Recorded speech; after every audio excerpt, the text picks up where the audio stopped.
Welcome to the Central Seminary Podcast. Thanks for joining us today as we discuss biblical and theological issues relating to life and ministry. This podcast is a ministry of Central Baptist Theological Seminary in Plymouth, Minnesota. To learn more about Central Seminary, visit our website at www.centralseminary.edu. My name is Jared, and I'll be your host.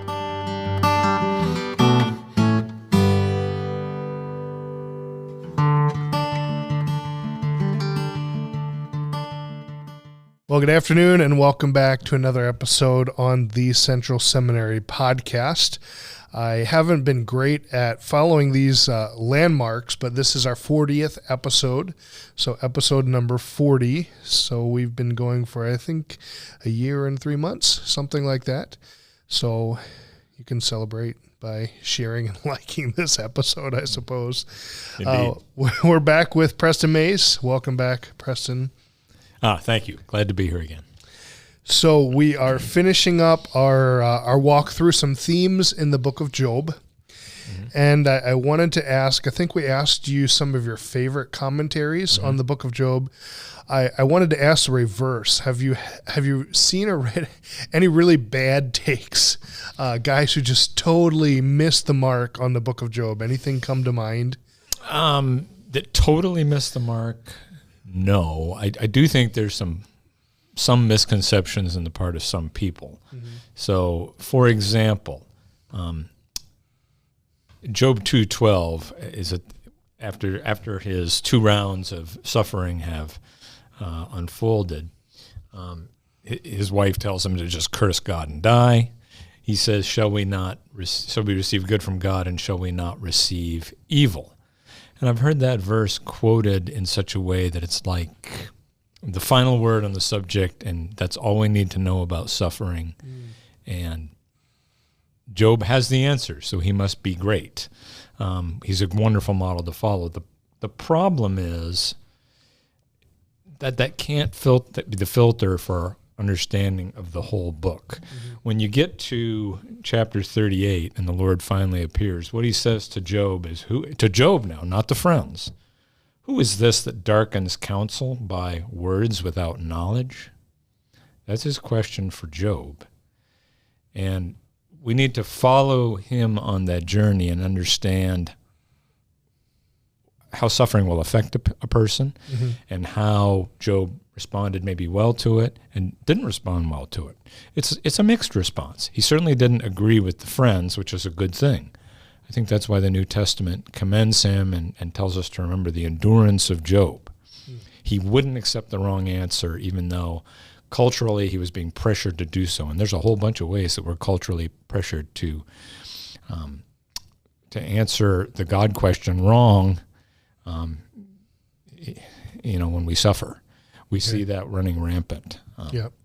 So to say that it's like the Old Testament version of just quoting Romans 8:28 at somebody. It's true, but it's unfeeling, and it really doesn't grapple with the depth of trauma. So there's that one.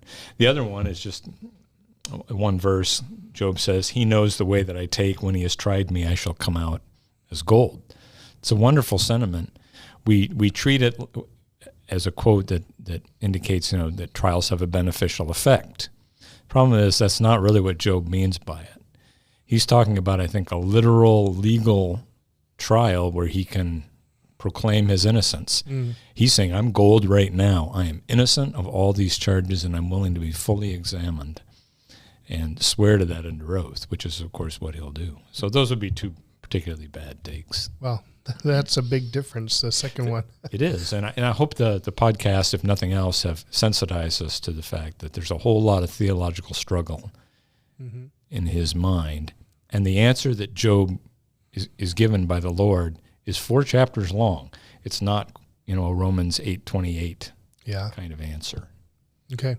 So that is where we're going to pick up today with the cross-examining of Job, God's message, what God has to say to Job, and some his response, and then some application for us, what we can learn from that. So as we get in there and we look at how God interacted with Job, What do you notice? Do you notice anything about God's methodology? Are there any conclusions that we can draw for us based on what God tells Job? How does God interact in this narrative? A couple of things. I think God is definitely drawing attention to the errors implied by what Job has done, but he's doing it in a very specific way. There's a lot of what I would call saving of face. Mm-hmm. There's no direct rebuke of Job. There's simply a question. And questions get somebody to think about something, and they imply beyond, without necessarily assigning blame. Yeah. So that's an important thing, and I think maybe that's something we should do in our own efforts to talk to people. Questions. Yeah, and I think it's interesting because that's the opposite of how some of Job's friends deal with him, especially Elihu. In one of his correspondence with Job, you mentioned how he was kind of harsh, and maybe told him the hard truths, which we talked about last time wasn't necessarily completely accurate, but he wasn't maybe as gracious. Yeah, and that's something that in their culture that would have been perceived a little differently, I suppose, than in our culture, but that still makes the point. God treats Job a little differently than maybe anybody had, even the person who has some positive aspects, such as Elihu. But there's a lot of face-saving here, rhetorical questions to get Job to think about it, which often are more effective than direct rebukes. I still remember several conversations I had with kids, and here I'm at the point of almost arguing with teenagers until I just asked a question. And boy, the whole tenor of that thing changed because now they had to think about it. And it was a question about basically, how are you different from this biblical character? And they didn't have a good answer. And it dropped. I dropped it at that point because, And so we probably ought to do a lot more of that. Okay. But it's hard to do. And then God also presents just an overwhelming amount of evidence here. Really, when you think about it, 4 chapters would all boil down to one, perhaps 2 main points, all argued for in about 20 different ways. Basically, it's this: the God who is wise and powerful enough to create to begin with is wise and powerful enough to manage evil until he vanquishes it, and to manage my life as well. And those rhetorical questions that Job can't answer do make that case very well. Okay. That's a hard truth to learn. Yeah. It's an overwhelming amount of evidence that's being presented around one idea. Yeah, and I think maybe when we're working with people who are struggling, maybe even think, when we're doing counseling, that there's some things we can learn based off of that. Like you said, God doesn't just give Job one verse, Romans 8, and get over it. That's it. He kind of walks him through the process and takes them to a point. And I know even talking with Dr. Ellen in his biblical counseling, he does a lot of homework, a lot of getting people into the Word, a lot of just taking time and walking through the process with them to help them see. That's almost in a sense what's happening here, where God just gives him the evidence and walks him through and helps him come to the point where he, periodically over the course of this conversation starts to see and change his mind and start to see the biblical truth. And that's what we're trying to do when we're trying to help people. And I think it's important to note here, that's what God does, even though God knows exactly what Job's problem is. He's fully aware of everything. Most counselors, they have to go slowly, at least in part, because they just they need time to understand fully the situation themselves and all the dynamics of it. You probably have a general idea based maybe on your first interview, but even there, I've talked to counselors who have said it was only in the course of, weeks or even months that what was really the core issue came out. The counselee wasn't even really necessarily aware that this thing was an issue until an off-the-cuff remark was made. So we need to gather information too. But even though God doesn't, he still asks the questions, and has led Job through the journey. Yeah, that's really interesting. So talk to us about the rounds of questions that God gives Job, and are there some key themes or ideas that keep appearing in some of these? Yeah, there really are. I mean, it's pretty easy to outline. In chapter 38, you have some questions regarding the created order, largely the physical creation. So, and God kind of moves through many of the things that are introduced in Genesis 1. So he asked Job, where were you when the foundations of the earth were laid? Who enclosed the sea with doors? Reference to separating out the dry land from the water. What about the night? Have you ever commanded the morning that it might cause the wicked to be shaken out of its place? And then the ocean floor. Have you entered it or walked in the recesses of the deep? These are things that Job is aware of, but they're so remote in his experience that he probably doesn't understand much about them. We don't understand that much about them. And it is interesting, the ones that God elaborates on. The night is something, we understand God causes day and night, and that should be impressive as well. But God also mentions that the morning causes the wicked to be shaken out of his place. In a sense, daybreak is a way of limiting evil. People seldom, are much less likely to commit crimes when there's some light. There's always stories in the news when some major city experiences a blackout. What's going to happen? As soon as there's darkness, chaos breaks loose, lawlessness. The ocean floor is another one. And it's interesting. We can see pictures all the time now of the ocean floor. Very interesting to see what's down there. Job knew none of that. Yeah. He had no idea how deep the ocean was. I don't know how deep a man could have dived, but certainly not anywhere near the bottom. So it was just, they had no clue. Right. Yep. So everything is remote in Job's experience. And he's aware of it, but doesn't understand it well. Then in the second half of the chapter, he talks about the maintenance of the world. Where is the dwelling of dark and light? Have you entered the storehouses of the snow? Again, those are which God specifies as reserved for distress or the day of battle. Human history is often turned on the weather. God sending some weather event at some particular time. One obvious example that's always compelling to me is the Nazi invasion of the Soviet Union, World War II, unusually harsh winter early, coupled with a whole bunch of Nazi strategic blunders. But God controlled evil in a certain way. So there's some common grace here. Yeah, there really is. And just what happens that is just a part of the normal pattern of weather. But within that normal pattern, there's variations that are very much under the control of God. Talks about rain in the desert, the heavenly bodies, who puts everything in the constellations in order. And Job doesn't have an answer for that, and I don't either. In fact, the more we learn, the more we see the wisdom of God.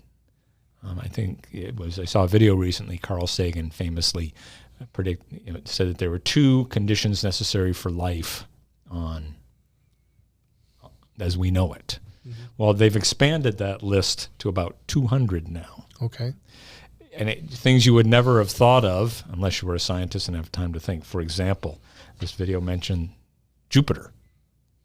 Why is Jupiter there, other than to be impressive? Well, the video said Earth needs a very large planet to attract asteroids, meteorites, or Earth would get pummeled by that kind of stuff, stray debris. Wow. And life would be impossible as we know it. All of these fine-tuning things that God did. I'd never even thought about that. But God had thought about it all. And so, again, everything here is something Job is aware of, but it's remote in his experience, and he hasn't really thought through how complex those things are and how God manages it all. The implications are obvious. Your life is a complex thing, too. Do you really think you're wise enough to manage it all? And you're certainly not wise enough, Job, to stand in judgment on me and how I'm managing it. So that's the first part of it. And then we proceed from there to questions on the animal kingdom. Again, there's a lot of animals that might have been chosen, but they're things that are all kind of remote and outside the realm of human experience. God doesn't talk about things like cattle, goats, sheep, camels, things that would have been in Job's experience, even though there's a lot we don't know about them. Mm-hmm. He talks about things like the mountain goat and the ostrich. The mountain goat, and particularly important here is the means of reproduction, which differs so much. The mountain goat, or the ibex, I think is what's being referred to, tends to, what they do is they give their birth to your young, and the young leave their mother very soon, almost right away. Which, who made that baby ibex, whatever you call it, baby ibex, lamb, whatever, ram, able to survive on its own? Well, mm-hmm. God did that. Now, the ostrich is different. It talks about how the ostrich lays its eggs and then abandons them. That's not technically true, at least based on some species today. We can never be sure of what species God was talking about. So it's always a little bit iffy to just point, at a modern animal and say, well, this must be what God was talking about. But one, it was interesting. I read a study, an article on the mating habits of ostriches. The male digs out the nest, and then he mates with 3 to 5 hens. The male is the one who incubates them at night. So only the dominant female will incubate them during the day. Everybody else leaves. But then they all raise the chicks. It's a weird thing. And the ostrich is a weird bird anyway. It doesn't fit normal expectations of a bird. It's this large, flightless bird, but can outrun a horse. Why even make such a thing? I have no idea. Because, number one, it glorifies God, and God is able to do it, and it fits its own little niche in those ecosystems where it lives. Also mentioned are the wild ox, wild donkey, birds of prey, all of which wouldn't have been terribly well understood or controllable by man. The wild donkey is just a wild donkey living in remote wilderness locations outside of Job's real experience. The wild ox can't be domesticated by man. Apparently the species that's being talked about here is very strong. It would be great to use it as a plow animal, but its temperament, it's pretty ornery, dangerous. The implications of that for evil, evil is bad. It's dangerous to human beings too. Can you or I really vanquish evil? No. Only God can really deal with this problem, and he must be trusted to deal with it in his own way and in his own timing. So that's the really the argument in chapters 38 and 39 from, again, both the creation itself and then the animals that inhabit some of the fringes of it. Okay. So that's what we think about as round one of God's interaction. And does Job have any response to that first round? Yeah, he does, and it's an interesting thing to look at. Whatever the issue is, let's keep in mind, it's probably not resolved yet because now God launches off into the next 2 chapters. Job, I think, here's the way I would take him. The Lord pauses, giving him a chance to respond. Job says he feels small, and he answers nothing. Let's not miss what's happening there. He's basically retracting his lawsuit. He's dropping the matter at that point. But I would say the issue is not fully resolved, and Job in his own mind is at what somebody called an uneasy peace with God. He's kind of, I liken him to this, the person who has lost an argument but doesn't really want to admit it. None of us like to admit that we're wrong. and none of us like to, it's an offensive thing to human pride.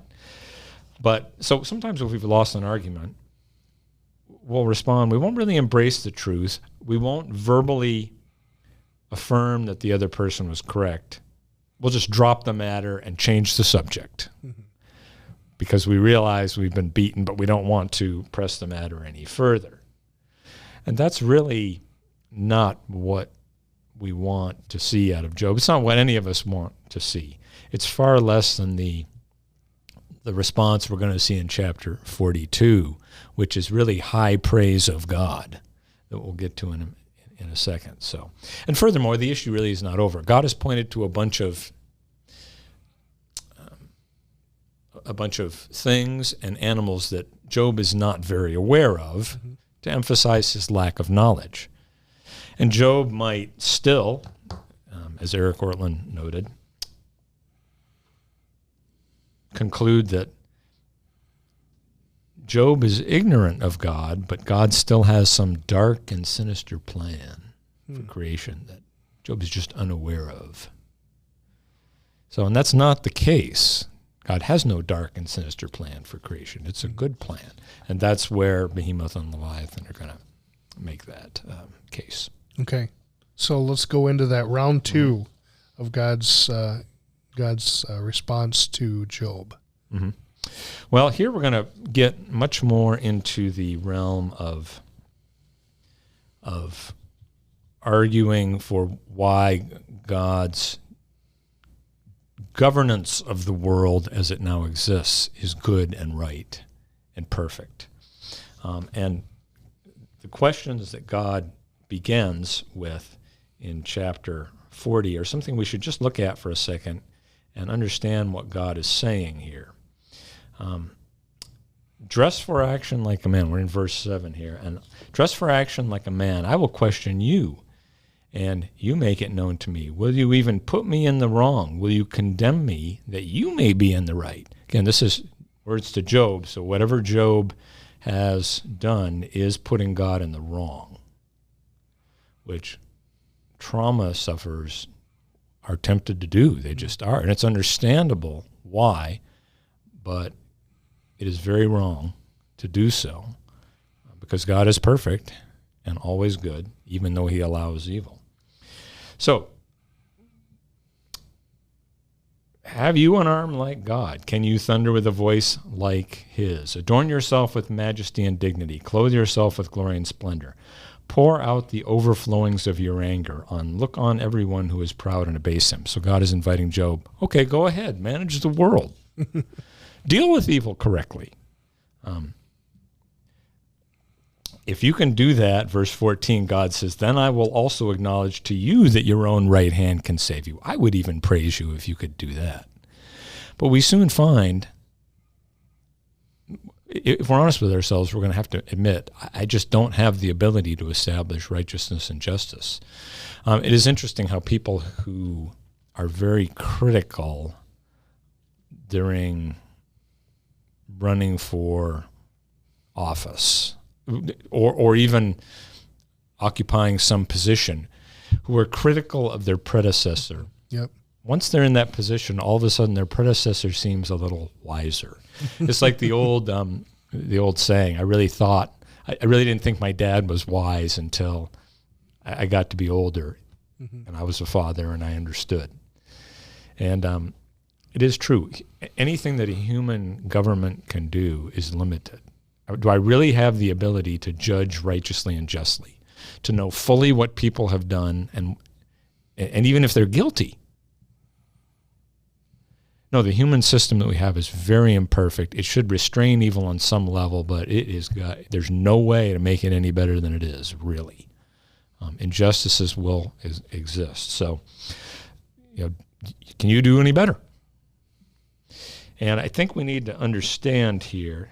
Yeah, that makes sense? Mm-hmm. Yeah, okay. Yeah, it's kind of like, not that God would throw a fit, but someone who gets upset at someone and says, well, if you think you can do a better job, then why don't you give it a try?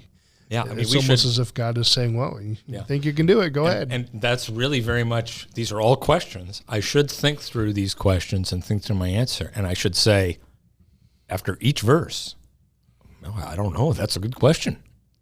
Or, wow, I can't do that. It's easy to think we know a lot until we're put on the spot to ask what we really know. Mm-hmm. And again, I think these beasts are impressive in their own right. I mean, and we had this experience. We tend to be impressed by the big and ferocious animals when we go to the zoo, correct? Who cares? We always go to the little, little amphibian section where they have all the frogs and the nifty colors and weird shapes, and that's interesting. But what do you really want to see? The lions and the gorillas. And the big stuff, the dangerous stuff.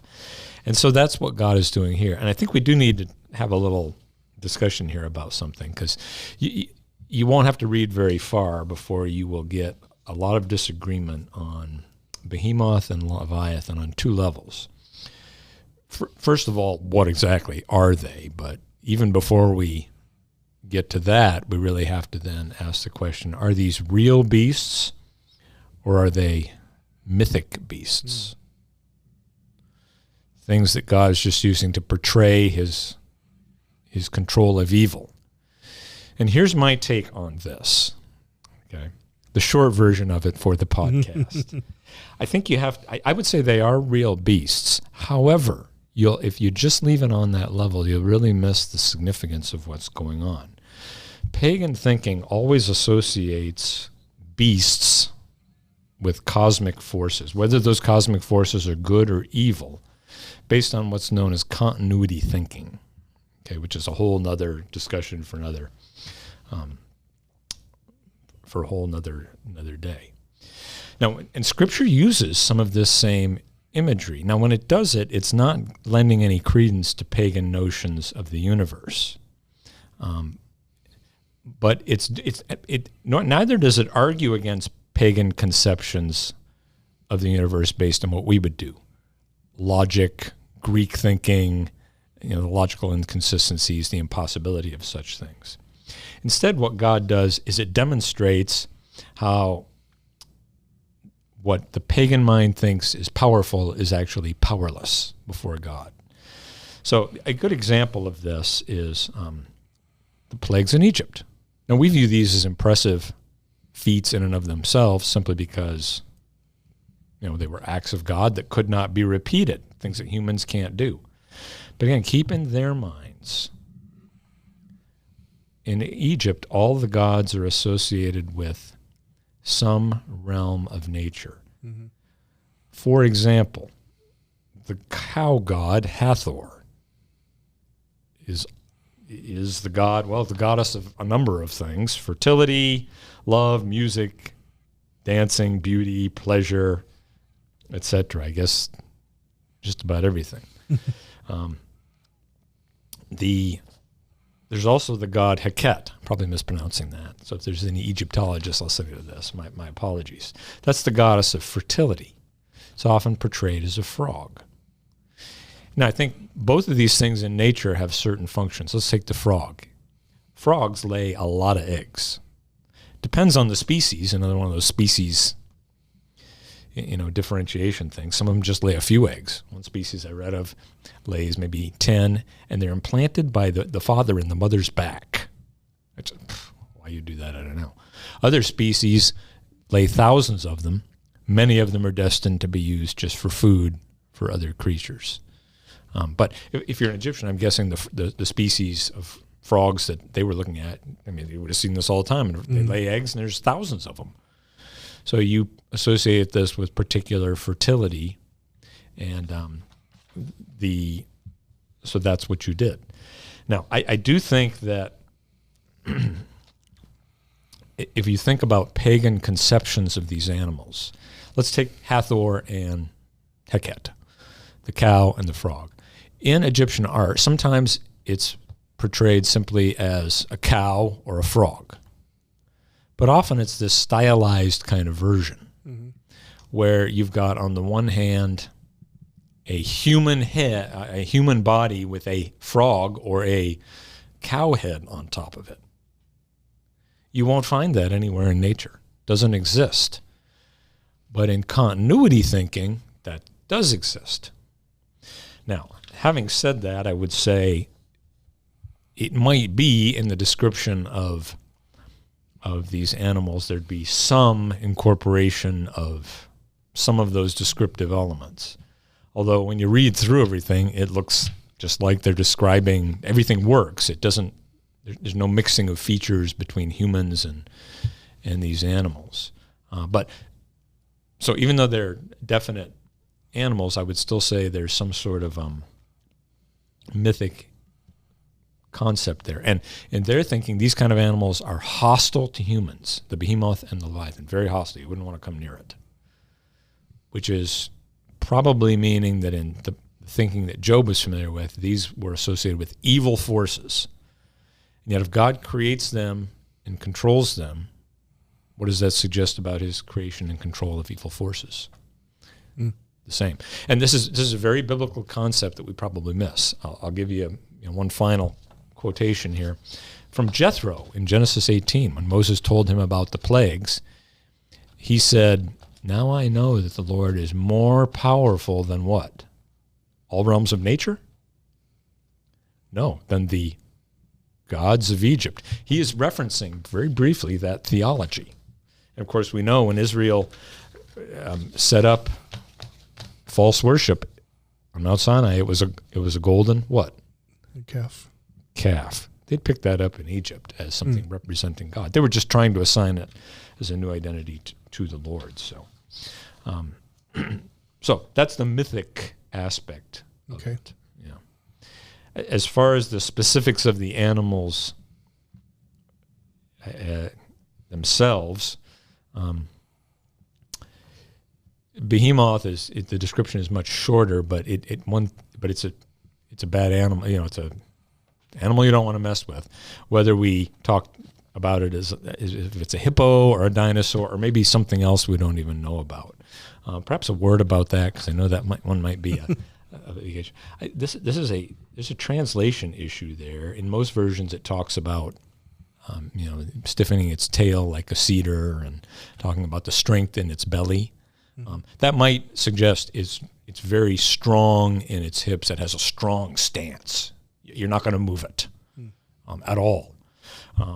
It may also be a euphemistic way of referring to genitalia, in which case it would talk about the prolific reproduction of a fierce creature that you can't control, Job. So either one of those is possible. I wouldn't make a big issue of it. Or it could either be some other creature unbeknownst to us.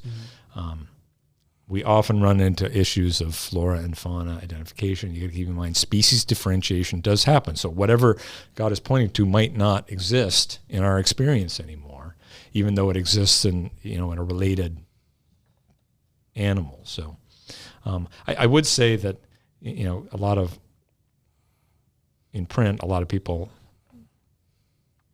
just are dismissive of the dinosaur hypothesis.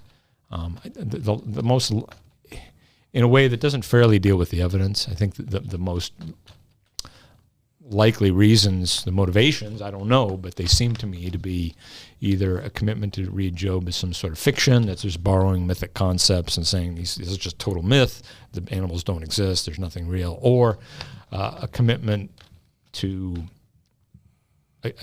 a bias against any form of young earth creationism. It's become, and regardless of whether you think that's a 6 year or a 10,000 year or whatever time frame, that's spoken of negatively from really both conservative and liberal sides of thinking, which is sad to see. That is a legitimate option that's out there. Honestly, it's probably the one I would commit myself to. At least include it as an option out there. Everything else is real in Job's experience. I don't think it does, and it fits very well into the idea that, there is some sort of mythic conception here. Leviathan, it's probably the longest description of anything in the Bible. You think about it, a whole chapter describing that animal in a fierce way. It's nothing that I think we can point to today, but that doesn't mean that it didn't exist back then. And I think it is interesting how, if these animals are some sort of now extinct animals, that in and of itself, to me, would suggest that God did limit animal habitats because of their hostility to humanity. I mean, he's kind of done that anyway, hasn't he? Mm-hmm. In many respects. There are predators that are dangerous to human life that I don't have to deal with in North America. Of course, there are some that are dangerous to human life. The unescapable acute conclusion is, okay, so these things exist, animal forces are hostile toward us, but God has limited them just like he's limited evil. He's managing it for right now. That doesn't mean he doesn't take it seriously. He takes it very seriously. But it's, in the end, under his complete control, used for his purposes only. And I think that's why Behemoth and Leviathan are mentioned there. Okay. All right. After the second round of God's conversing with Job, we see Job making a confession of sorts. Do you want to talk to us about that and what we can learn from that? Should we follow his model and how he responds? Yes, I think it's probably a pretty good model. And this is where I would want to get anybody who's suffered severe trauma, I'd want to get them to this point where not only are they willing to live with what happened, they're praising God and going out of their way to do so in spite of their suffering. That's really the only adequate response for any sufferer. I know that's going to be hard to do, but Job models that quite well. He says, of course, in verse, and this is something people might be kind of familiar with, I know that you can do all things. No purpose of yours can be thwarted. So nothing, God, you could even allow evil to exist for your own purposes and manage it. And all I can say is praise God for his ability to take evil and use it for good. Then he asked rhetorically about himself, who is this who hides counsel without knowledge? Kind of repeating God's question there. Therefore, I've uttered what I did not understand, things too wonderful for me for which I did not know. We might say in our vernacular, I had no idea what I was talking about. God is so wise and so powerful. I better leave this to him to manage. I doubtless would mess it up horribly. And God's many acts, there's too many of them to even talk about. The psalmists talk about this occasionally as well, how numerous the wonderful acts of God are. And so I had heard you by the hearing of the ear. So I knew some things about you, but now I really understand you a lot better than I used to. And therefore, verse 6 is a change of mindset. Yeah, I repent. I take back what I said. I was wrong. God's worthy of praise. He's right. And every person needs to get to that point where we recognize whatever God is allowing, I may not understand it. It may be hard. Is it right? Yes, it is. And who am I to say that if he hadn't allowed this bad thing, the results would be any better? They'd probably be worse. Again, thinking in a simple illustration, Paul's thorn in the flesh. He could see why that had happened. Yeah. Often we have trouble doing that, and the pain is so bad. And of course, often we compound the problem by our sin and blame God for that too, and it all gets just lumped in God. So I think what you have to do is a counselor can help you sort through that, I think, and say, this is, you're not responsible for this. This this happened to you. You had nothing to do with it. But hey, at this point, you've responded wrongly. And you need to acknowledge that, repent, and you need to start thinking differently about the Lord. Until you do, the issue is really not resolved. That's why we have the whole other round of questions. Mm-hmm. That's a process. You can't get there by quoting either Job 2:10 or Romans 8:28. And that's really why biblical counseling is so critical in many respects. You'll never deal with the specifics of any one particular situation from the pulpit. You'll say a lot that's helpful, at least you should. And in fact, I think it's a good reason to study counseling. Those who have, even if they don't do much counseling, they say all of a sudden Scripture comes alive, helps their preaching. You'll connect with better with people. But so yeah, that's what we're shooting for. Okay. So can we learn anything about the reason for suffering from the book of Job? Yeah, I think we can, and it's interesting. In verse 7, I think we learn something about bad counselors. After the Lord had spoken these words to Job, the Lord said to Eliphaz the Temanite, "My anger burns against you and against your two friends, for you have not spoken of me what is right, as my servant Job has." I think that's an important key. God doesn't say this about Job until what? Until he's repented in dust and ashes. Then God can say it. Back in chapter 38 and chapter 40, we've got questions for Job. You're still not quite getting it. You were right up to a point, but at that point you stopped being right and you were wrong. And of course, God did actually do for Job exactly what he wanted. Job wanted to be exonerated. Is Job exonerated here? He's commended by God. God calls Job my servant and says he's spoken right about me. And also, Job is the one who's going to intercede for them. He says, bring 7 bulls and 7 rams. That's a lot of an offering. That's a big offering, probably reflective of the seriousness of their sin in misrepresenting God and giving the wrong solution. So a solemn warning to be careful in not just counseling, but in preaching and in anything we try to say to people, even informally, about God, lest we also be guilty of foolishness. And Job is the one who will pray for them and perform intercessory ministry. So if we've given bad counsel, we better own up to it and do whatever we can to make amends. There was nothing they needed to do here other than bring the sacrifices. That would vary. And again, they're called fools. Wow, they seem so wise. They certainly thought themselves that way. So there's a warning here. But once, and again, keep in mind, Job could minister now, but not until he had his own house in order first. And so God obviously dealt with Job first, so he could then honor and exalt Job, not by restoring him to his position, which he ultimately would do that as well, but by right here and now making Job the one who said something right about me. Wow. Yeah. So Job did get what he wanted, just not quite in the way he expected to get it. So you have six reasons for suffering in some of your notes. Can you talk through some of those? And I think at the end, we would probably, and this is actually not original with me. It's, some ethicists and apologists have come up with this because, we started by asking the evil question. It's a trial. It's a crisis of faith for people when evil exists in the world. And, what does this say about God? And most Christians, I think, today would correctly say, well, sometimes suffering really is for nothing other than you're getting what you deserve.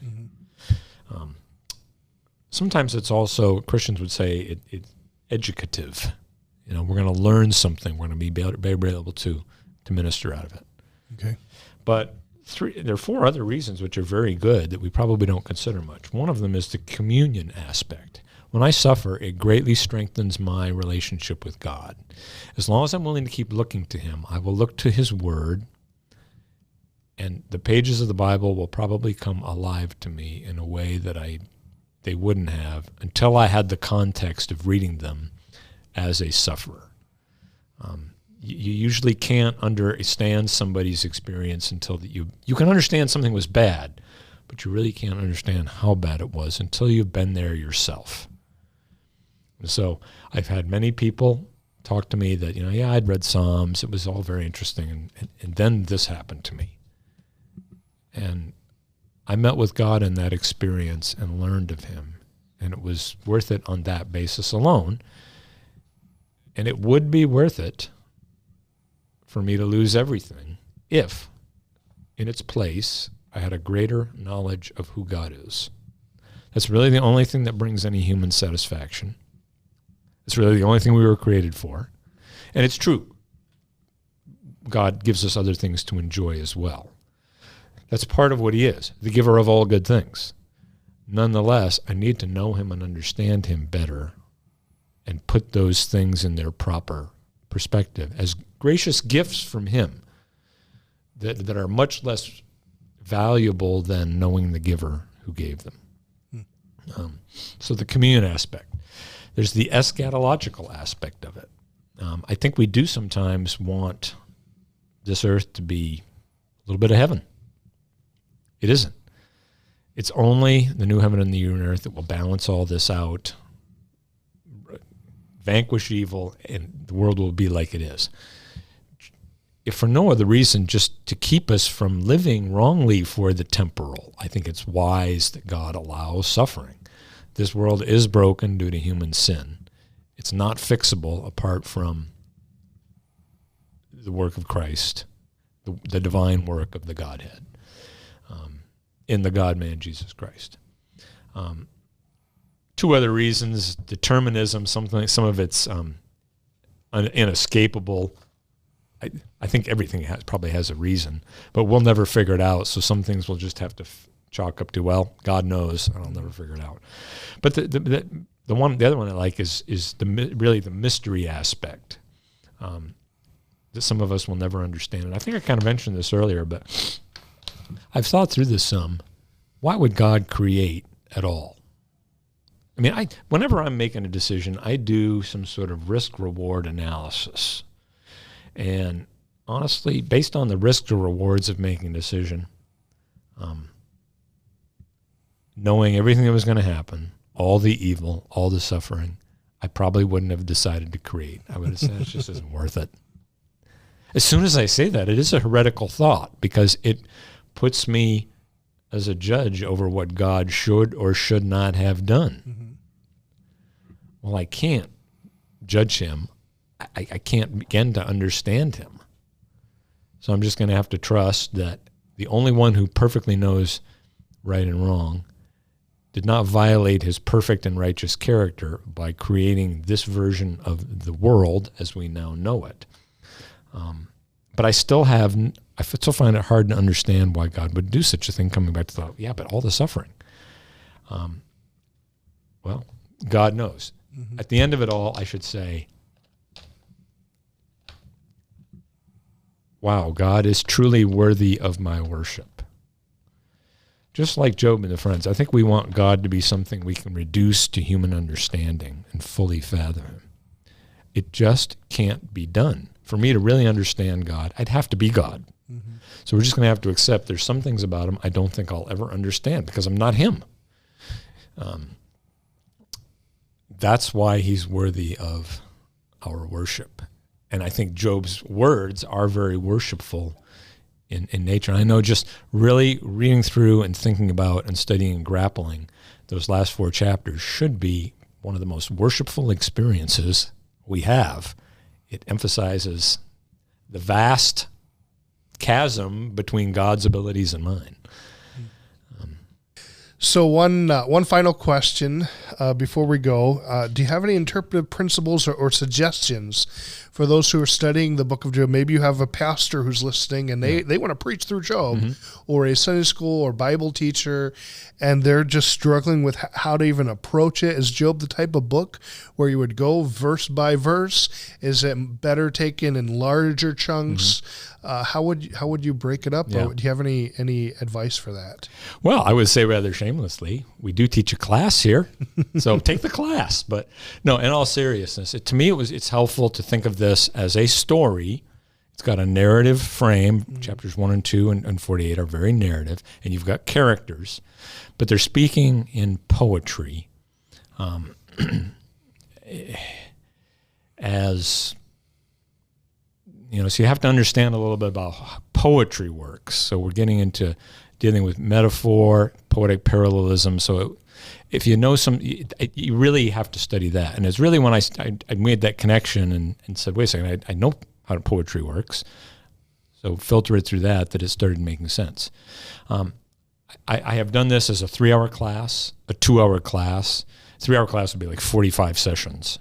I've shrunk it down to a 12-week series in a church context. I've put it in now in 4 podcast episodes. I'm sure glad I didn't try the 4 podcast episodes first. If I hadn't known what to do with it, I would have been lost. But I would say, you want to deal with it in blocks to be sure, and the middle rounds of dialogue are the things that I find. The second round in particular is the easiest thing I find when I move the class from 3 hours to 2 hours to kind of summarize very quickly, because the debate bogs down. It does what it does, and there are things that are worth looking at there. But honestly, if I had to preach through it now, I could easily take a whole year. I'm not sure that I could keep everyone's attention for a whole year. But so for the average pastor, it's probably better to make it a shorter series. So there are some. So if you had to preach through it, as I said, the class is open.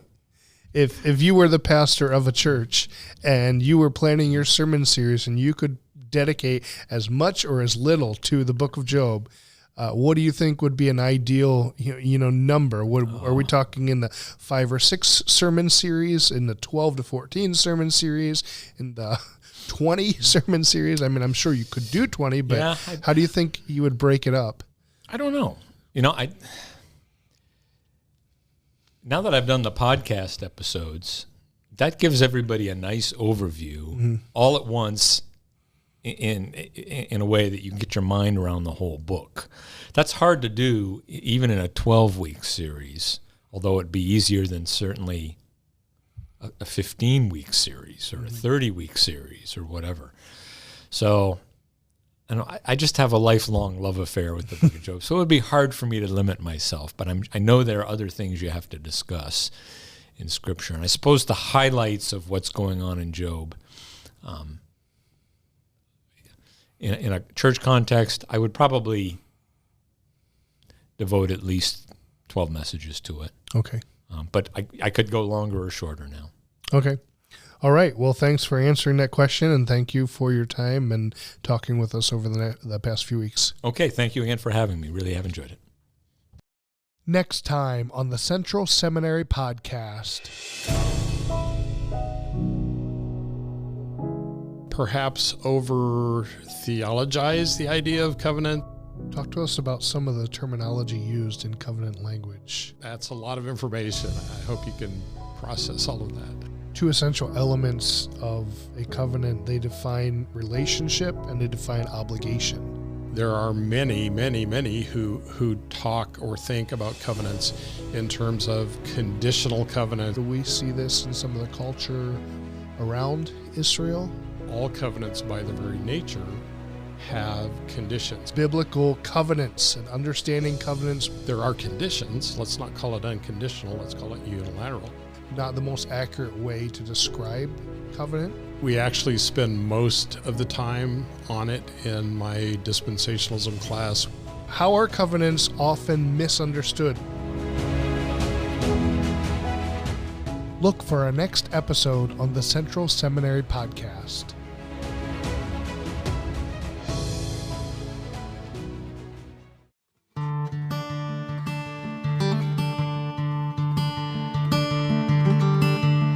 Thanks for listening to the Central Seminary Podcast.